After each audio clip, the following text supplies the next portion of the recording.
When you want to use a particular HTML element and define its styles using CSS classes in React.js and also reuse it elsewhere, it can be helpful to be able to define it as a React component and style it in the same file, without recurring to inline styling.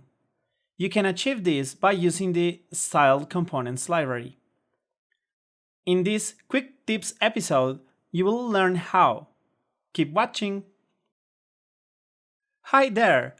I'm Manuel Gutierrez from thelighthouse.co, and in this Quick Tips series, I will share snackable videos focusing on just one feature or problem.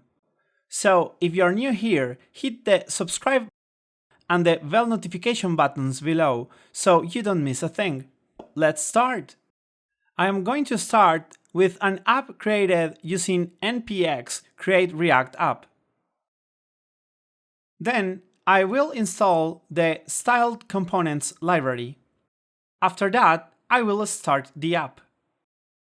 First, let's import the Styled Components library. Then just type the HTML element that you want to use after the dot. Then, using the backtick, define the CSS styles for the component. We can just use the new component in the same way we would for the particular HTML element that we selected. Once we save, and if we inspect the HTML, we should see that the HTML element used was the one that we selected before.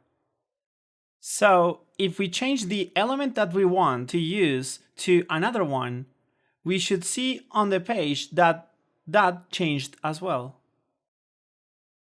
Awesome! Congratulations and thanks for watching! You can join the free mini-course associated with this video by clicking on the link in the description below. Share any comments or suggestions about the series or future topics. And if you like the video, also hit the like button below.